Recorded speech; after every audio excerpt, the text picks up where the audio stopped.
Okay then, so how is the Trinity relevant to people today? Or in other words, does it really matter whether Jesus was God or not? Or is it just some strange bit of doctrine that theologians understand and argue about? Well, I think the idea that God is both one and three is very important and relevant to each one of us. Now, it is true that theologians love to sort of debate about this, and certainly in the Western Church that's happened for centuries. I like what the Eastern Orthodox Church have done. They stopped arguing about the Trinity and started to enjoy it, saying, yes, it's a mystery, but it's a beautiful mystery. Hey guys, let's just enjoy the Trinity.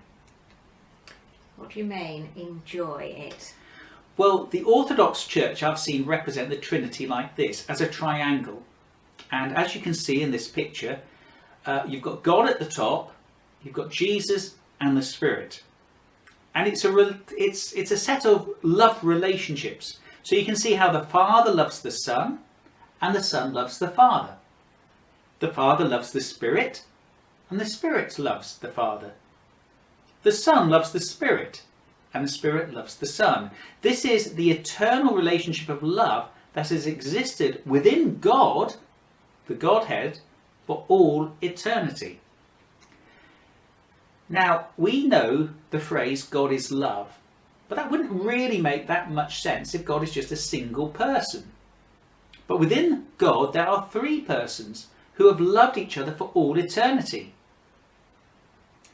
It's been described as a cosmic dance of love that has existed for all time. And the beautiful thing about the Christian message is God is inviting us to join in this eternal relationship of love, this dance, forever.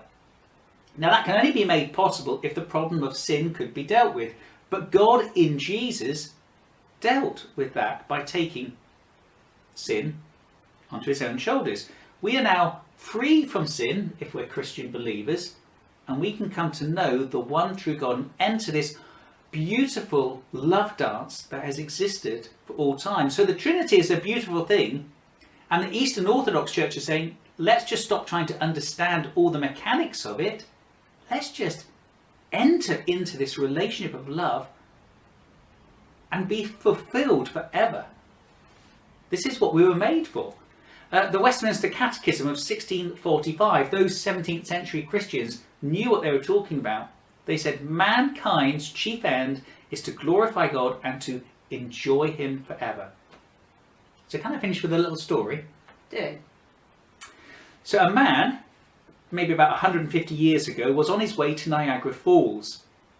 He had heard about these amazing waterfalls. He was walking towards them, and as he started getting a bit closer, he could hear this rumbling sound.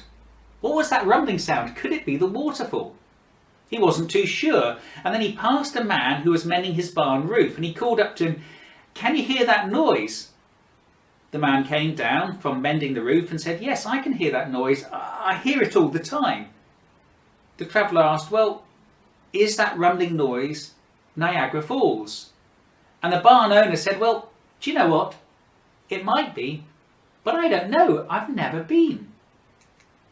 Now, can you imagine living within striking distance of Niagara Falls? That most awesome sight. I mean, you've been there. I have, and it is awesome. Can you imagine being that close to them and never checking it out? And I think we're like that sometimes with God, the Trinity. We're so close to knowing God. This is where we can have eternal fulfillment and enjoyment. But sometimes we get so busy, so distracted with this life, we just don't bother to take that journey to have the greatest encounter of our lives, an encounter that will last for eternity.